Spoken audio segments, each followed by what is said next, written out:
Iglesia, muy buenos días. Los saludamos, los pastores de la Iglesia Santa del Monte de Ored. Dios bendiga y Dios guarde nuestras vidas. El día de hoy traemos una predicación, un mensaje del Señor, que tiene como título El carácter cristiano. El carácter cristiano.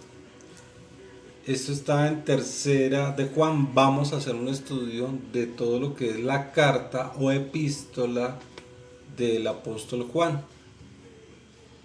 Inicialmente vamos a hacer una lectura completa de la carta. Son solamente 15 versículos. Entonces comencemos. Recordemos que el título es El carácter cristiano. De Tercera de Juan. Dice: Salutación. El anciano Agallo, el amado, a quien amo en la verdad. Amado, yo deseo que tú seas prosperado en todas las cosas y que tengas salud así como prospera tu alma. Pues mucho me regocijé cuando vinieron los hermanos y dieron testimonio de tu verdad, de cómo andas en la verdad. No tengo yo mayor gozo que el oír que mis hijos andan en la verdad. Elogio a la hospitalidad de Gallo. Amado, fielmente te conduces cuando prestas algún servicio a los hermanos, especialmente a los desconocidos, los cuales han dado ante la iglesia testimonio de tu amor. Y harás bien en encaminarlos como es digno de su servicio a Dios para que continúen su viaje, porque ellos salieron por amor del nombre de Él, sin aceptar nada de los gentiles. Nosotros pues debemos acoger a tales personas para que cooperemos con la verdad. La oposición de Diótrefes. Yo he escrito a la iglesia, pero Diótrefes, al cual le gusta tener el primer lugar entre ellos, no nos recibe. Por esta causa, si yo fuere, recordaré las obras que hace parloteando con palabras malignas contra nosotros. Y no contento con estas cosas, no recibe a los hermanos, y a los que quieren recibirlos se los prohíbe y los expulsa de la iglesia. Buen testimonio acerca de Demetrio. Amado, no imites lo malo sino lo bueno. El que hace lo bueno es de Dios, pero el que hace lo malo no ha visto a Dios. Todos dan testimonio de Demetrio y aún la verdad misma. Y también nosotros damos testimonio, y vosotros sabéis que nuestro testimonio es verdadero. Salutaciones finales. Yo tenía muchas cosas que escribirte, pero no quiero escribírtelas con tinta y pluma, porque espero verte en breve, y hablaremos cara a cara. La paz sea contigo, los amigos te saludan, saluda tú a los amigos, a cada uno en particular. Amén. Recordemos que el título de este mensaje, de esta predicación, es El carácter cristiano. Acabamos de leer la carta o la epístola de Juan. ¿A quién escribió Juan? A Gallo, como nos dimos cuenta. Iglesia, esta carta o esta epístola, como ya dijimos, fue escrita por el apóstol y evangelista Juan. Básicamente es un relato acerca de 3 hombres. Este mensaje que nos da a conocer el Espíritu Santo de Dios enfatiza algunas características especiales, las cuales debemos tener todos nosotros, los que somos portadores de estas grandes verdades. Características como la sinceridad, la honestidad, la hospitalidad y el carácter cristiano son las que se nos presentan como patrones de conducta en esta carta. Por otro lado, debemos estar atentos de algunas otras condiciones en las que podemos caer y que de la misma forma se hacen manifiestas también en este mensaje para salvación. Esto es un mensaje para salvación. Son rasgos distintivos de gente que se hace llamar cristiana, pero que tienen ambición mundana, falta de cooperación y generosidad, intolerancia, calumnias, persecución incluso a la misma iglesia. Liderazgos que con gran reputación espiritual dejan por el piso el nombre de Cristo, generando todo tipo de inestabilidad y sufrimiento dentro de la iglesia. Comenzando el análisis de esta epístola, es decir, tercera de Juan, con un hecho destacable en el versículo 4, vamos a encontrar que el apóstol Juan está muy satisfecho y agradecido por el hecho de oír que sus hijos espirituales andan en la verdad del Evangelio y que estos se habían conformado como ganadores de almas.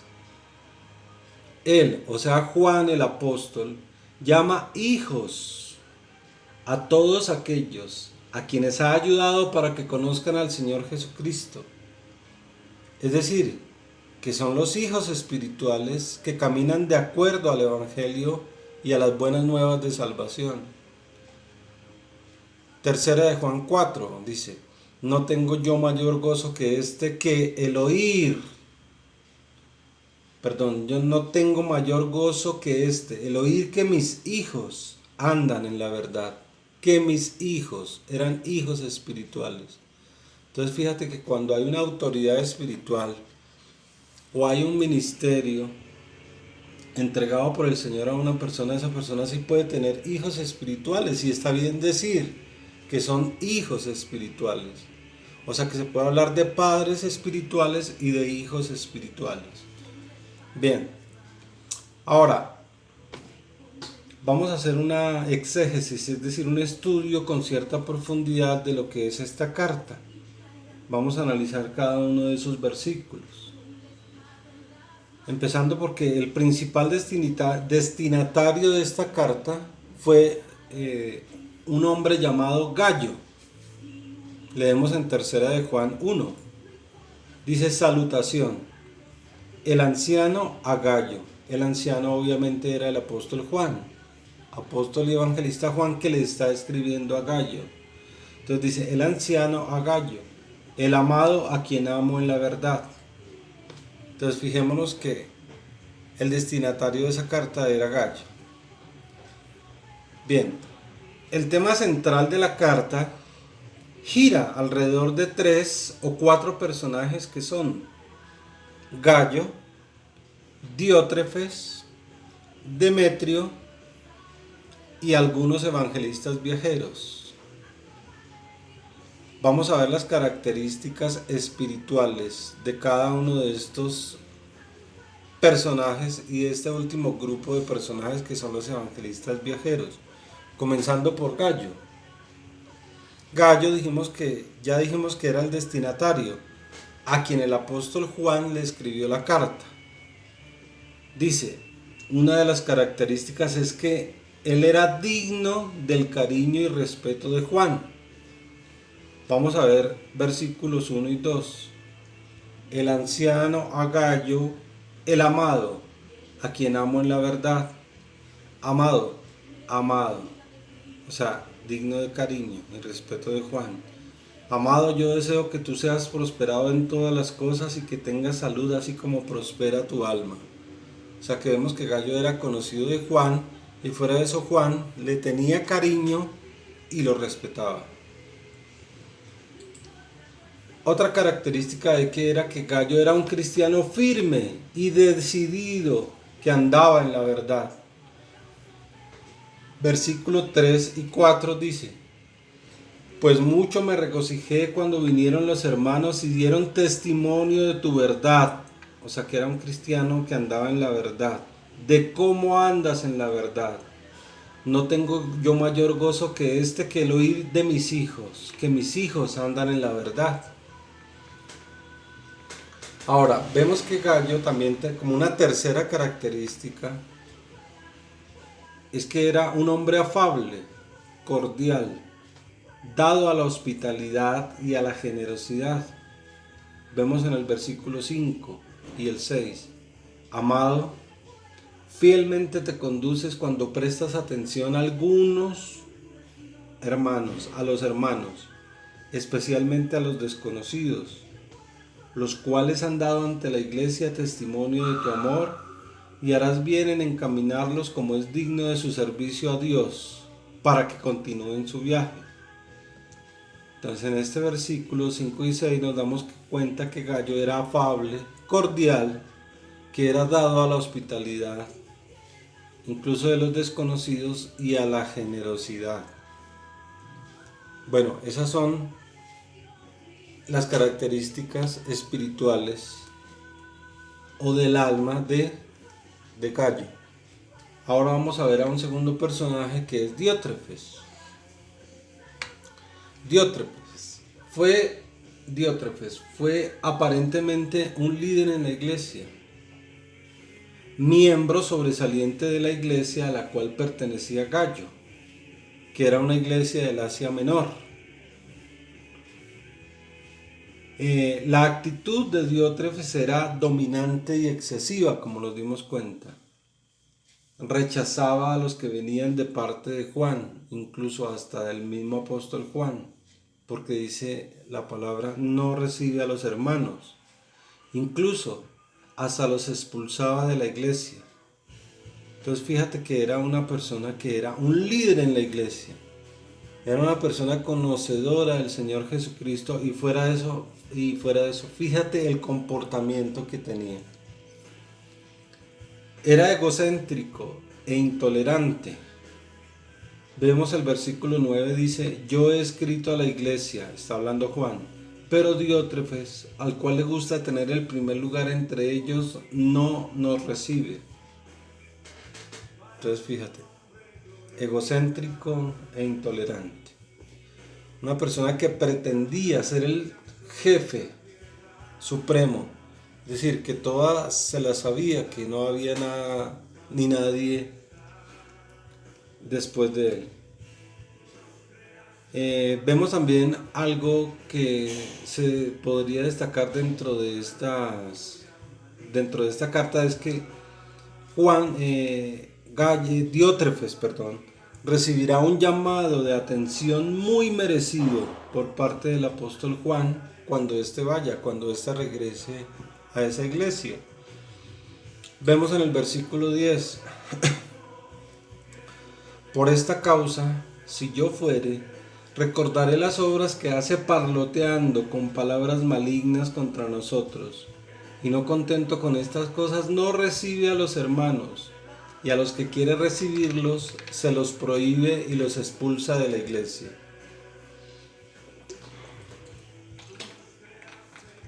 Bien, entonces ya hemos analizado el comportamiento, la conducta y la forma espiritual, del alma, de cuáles eran los sentimientos y los pensamientos que tenían estos dos personajes. Hemos analizado a Gayo y a Diótrefes. Vamos con un tercer personaje que se llama Demetrio. Demetrio era una persona contraria a Diótrefes. Fue un cristiano modelo. Fue un cristiano de excelente reputación. Vemos en el versículo 11 y 12. Amado, cuando le está hablando a Gayo. Amado, no imites lo malo, sino lo bueno. El que hace lo bueno es de Dios, pero el que hace lo malo no ha visto a Dios. Todos dan testimonio de Demetrio, y aun la verdad misma. Y también nosotros damos testimonio, y vosotros sabéis que nuestro testimonio es verdadero. Entonces, con esto ya hemos visto tres personajes: Gayo, Diótrefes y Demetrio. Vamos a uno de los últimos, al último grupo de unos personajes que vemos en esta carta, que son algunos evangelistas viajeros. podríamos dar algunas características de ellos, que eran obreros cristianos que viajaban ofreciendo un servicio gratuito por amor a Cristo. Vemos el versículo 5 al 7. Dice: amado, o sea Gayo, fielmente te conduces cuando prestas algún servicio a los hermanos, especialmente a los desconocidos. Ahí está hablando de los evangelistas viajeros, los cuales han dado ante la iglesia testimonio de tu amor, y harás bien en encaminarlos como es digno de su servicio a Dios, para que continúen su viaje, porque ellos salieron por amor del nombre de Él, sin aceptar nada de los gentiles. Está diciendo que esos evangelistas viajeros salieron por amor del nombre del Señor, sin aceptar nada de los gentiles, es decir, de las personas que hasta ese momento no creían en Cristo. Otra característica de estos evangelistas viajeros era que eran dignos de una bienvenida y de una hospitalidad efusiva, pero que eran enfrentados duramente por el soberbio Diótrefes. Vemos del 8 al 11. Nosotros pues debemos acoger a tales personas para que cooperemos con la verdad. Yo he escrito a la iglesia, pero Diótrefes, al cual le gusta tener el primer lugar entre ellos, no nos recibe. Por esta causa, si yo fuere, recordaré las obras que hace parloteando con palabras malignas contra nosotros. Y no contento con estas cosas, no recibe a los hermanos, y a los que quieren recibirlos se los prohíbe y los expulsa de la iglesia. Bien. Posterior a eso ya está el saludo final o la salutación final que hace Juan a Gayo y los saludos que manda, ¿no? Eso lo encontramos en el versículo 13 al 14. Bien, iglesia. Podemos encontrar a lo largo de esta corta epístola la diferencia en el trato entre personas que, aunque son líderes cristianos, que son autoridad en la iglesia, actúan de manera perversa, maligna, cruel. Estas personas son opositores del crecimiento espiritual de las almas de los hermanos, personas envidiosas, deseosas de poder, codiciosas, orgullosas y ambiciosas por el dinero. Este tipo de líderes se convierten en un obstáculo para el progreso de la iglesia, entre otras cosas porque les gusta destacarse y tener siempre el primer lugar, destacarse, como ya vimos con Diótrefes, quien es un ejemplo desfavorable de personas que se han presentado en la historia de la iglesia, exhibiendo características de exclusivismo religioso y desconocimiento de toda autoridad que no sea la misma suya. Ya que notamos que esta persona, Diótrefes, era rebelde e irrespetuoso, incluso hasta con la misma autoridad apostólica. Es decir, estamos hablando de quien estaba por encima de él, ¿no? La autoridad del apóstol Juan. En la iglesia del Señor Jesucristo actualmente militan este tipo de personas, llevadas de su parecer, inconstantes en sus caminos con Dios, que no aceptan ningún tipo de autoridad civil ni espiritual, a quienes les encanta encaminar liderazgos desastrosos que producen solo amargura y desconsuelo entre los hermanos. Iglesia, debemos concientizarnos y no permitir esta clase de influencias ni estos malos ejemplos. Estas personas de autoridad que son opositores del evangelio calumnian, hablan todo tipo de perversidad, son intolerantes, intransigentes, abusivos, crueles y perseguidores de la iglesia. De otra parte, observamos que el apóstol Juan elogia también la hospitalidad de Gayo, atribuyéndole rasgos de fidelidad, de sinceridad, de constancia. Habla de su diligencia en el servicio a los hermanos espirituales, especialmente de los deberes hacia los extranjeros. Fíjate, en el versículo 5 dice, especialmente a los desconocidos. Ahí está hablando de los evangelistas viajeros. Y Gayo tenía esa hospitalidad.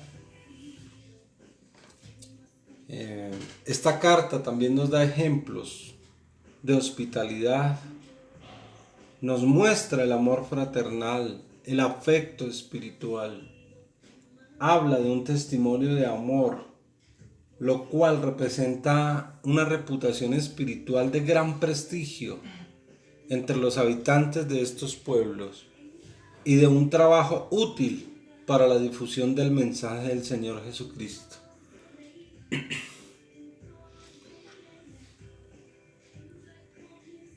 Perdón. Esta tercera epístola del apóstol Juan trata igualmente del buen testimonio acerca de Demetrio. Fíjate que dice que Demetrio era un buen cristiano, dándonos advertencias muy particulares a nosotros de alejarnos de todo tipo de maldad, de todo talante de mundanalidad en nuestro comportamiento y conducta, produciendo un buen testimonio acerca del compromiso que tenemos que asumir como cristianos, haciendo de manera continua el bien a los demás, invocando el nombre del Señor Jesucristo para salvación de nuestras almas, y siendo una demostración y una evidencia de la veracidad de los cambios administrados por Dios en nuestra vida. Otro de los argumentos que se enfatizan en este mensaje nos habla del sustento propio de algunos evangelistas viajeros. Fíjense que ellos mismos eran los que buscaban su sustento, su albergue, su comida, el sustento propio de estos evangelistas, ya que estos salieron por amor del nombre del Señor Jesucristo, nos dice la palabra, a llevar estas buenas nuevas de salvación. Es importante destacar que ellos no aceptaron ningún tipo de beneficio económico o material de parte de los que no habían creído en Dios. Nos da a conocer de su generosidad, es decir, de la de los evangelistas viajeros, y del desprendimiento por las cosas y bienes de este mundo. Y esto era por causa de Dios, emprendiendo siempre un trabajo conveniente y servicial con el objeto de alcanzar estas almas para Cristo. Juan de manera insistente nos dice que nosotros somos los que debemos apoyar a este tipo de evangelistas viajeros, a estos misioneros, a estas personas que andan llevando la palabra del Señor Jesucristo a todo tribu, pueblo, lengua y nación, ¿no? Debemos ayudarlos en ese trabajo que han empezado. Debemos acogerlos y ser sus colaboradores cuando estos maestros y evangelistas dan a conocer estas verdades contenidas en el Evangelio del Reino. Nosotros debemos cooperar con la verdad, como dice esta misma palabra, y cuidar con diligencia a estos obreros del Señor Jesucristo. Hermanos y hermanas, hemos visto en el desarrollo de este mensaje 4 tipos de personas que podemos dividir en 2 grandes grupos. Podríamos determinar que uno de estos grupos es el trigo y el otro grupo es la cizaña. El Todopoderoso, Padre, Hijo y Espíritu Santo, en estos últimos tiempos Está marcando la diferencia entre estos dos grupos de personas, apartando, separando de esta forma el trigo de la cizaña. Vamos a Mateo 13, 36, 43.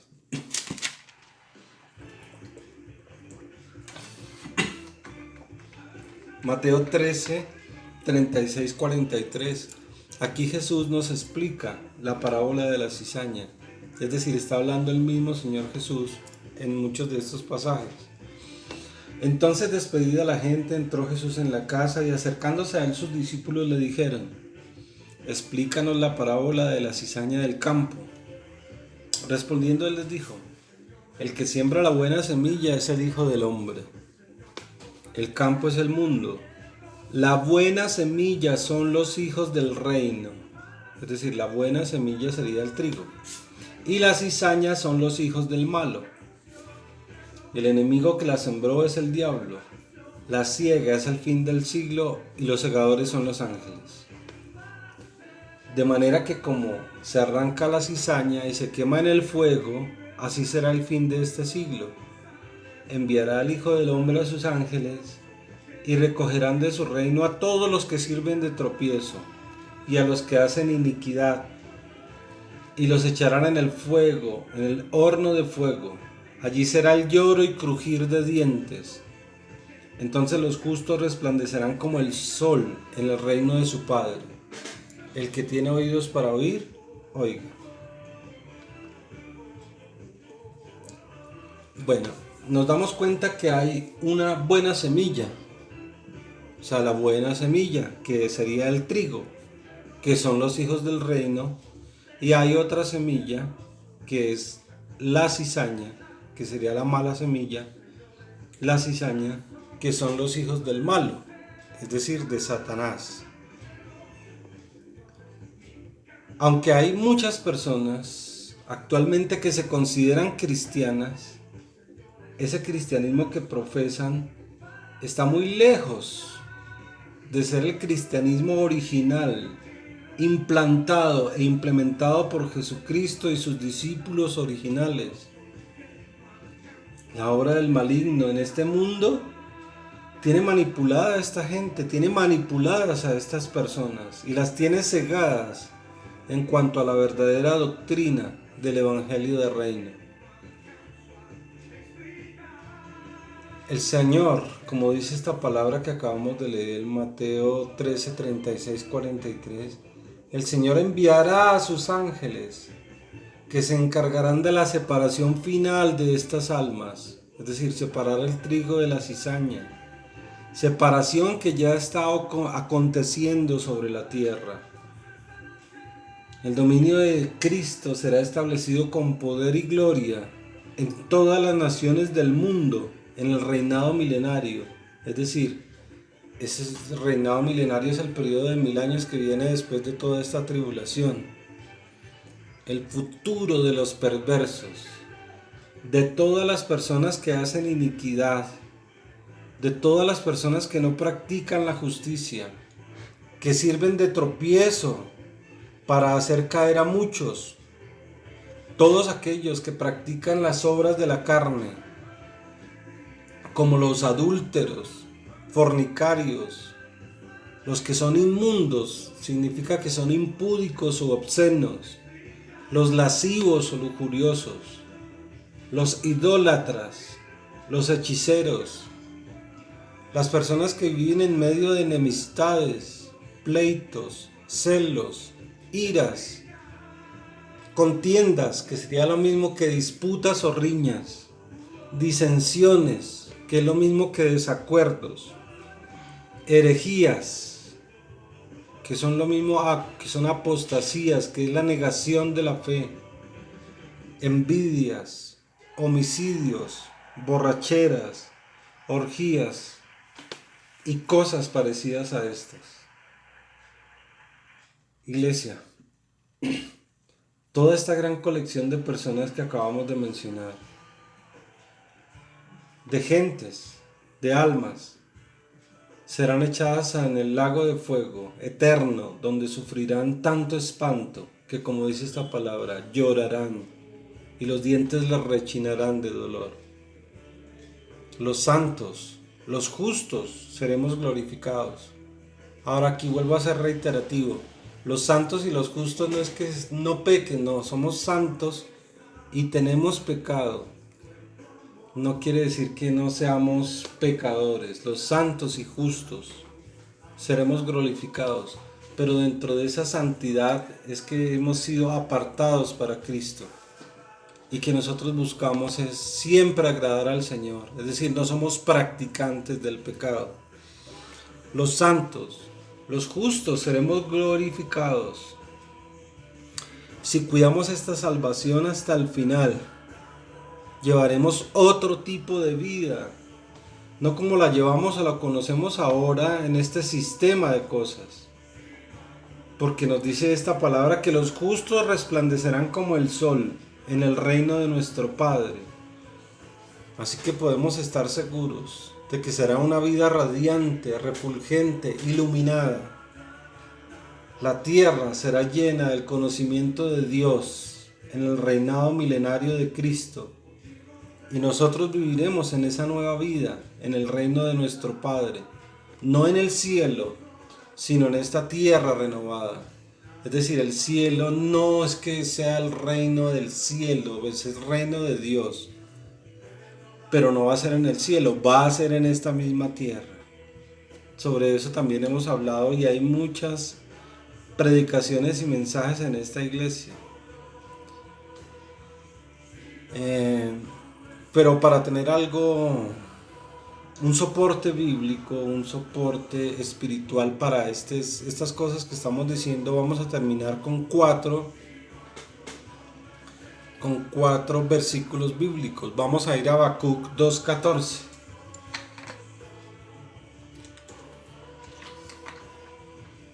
Habacuc 2:14 dice: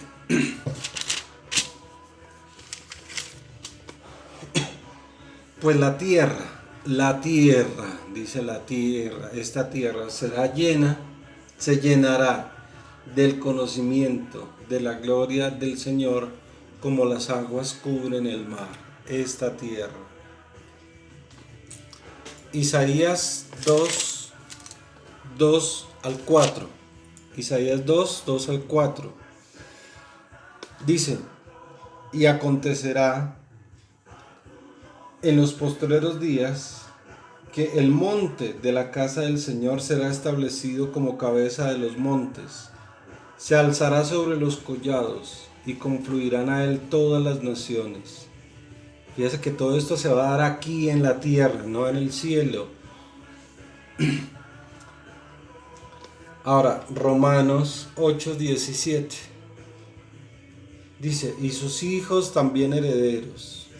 Y si hijos también herederos, herederos de Dios y coherederos con Cristo, si en verdad padecemos con Él, a fin de que también seamos glorificados con Él. Seremos glorificados con Él, pero estaremos aquí en la tierra. Y Apocalipsis 20:1 al 3. Apocalipsis 20:1-3 dice: y vi un ángel que descendía del cielo con la llave del abismo y una gran cadena en su mano. Fíjate, vi un ángel que descendía del cielo. Si descendía, ¿a dónde descendía? A la tierra. Esto fue una visión que tuvo Juan, que le mostró el Señor, Dios. Y vi a un ángel que descendía del cielo con la llave del abismo y una gran cadena en su mano. Prendió al dragón, la serpiente antigua, que es el diablo y Satanás, y lo ató por 1000 años. Y lo arrojó al abismo, y lo cerró y lo selló sobre él, para que no engañara más a las naciones hasta que se cumplieran los 1000 años. Después de esto, debe ser desatado por un poco de tiempo. Fíjate que en relación a este último versículo, a este mismo pasaje, vemos que Satanás va a ser atado, y esa atadura tiene consecuencias, o sea, esa atadura tiene una particularidad de que va a ser quitada pues la relación que él tenía con los humanos, es decir, de hacerlos pecar, de hacerlos caer en pecado. Ya Satanás no va a tener esa facultad, no, ni Satanás ni sus demonios, ¿no? Va a ser atado, o sea que ya no va a poder tentar a la gente de aquí a pecar, y mucho menos hacerlos pecar. Va a ser atado por 1000 años. Durante ese tiempo de 1000 años es que la iglesia o la verdadera iglesia del Señor Jesucristo van a ser reyes y sacerdotes aquí en la tierra. Bueno, amén. Iglesia, esta era la palabra para hoy. Esperamos que sea de gran alimento espiritual para todos nosotros. Bueno, eso era todo. Nos vemos en una próxima oportunidad. Dios los bendiga. Amén y amén.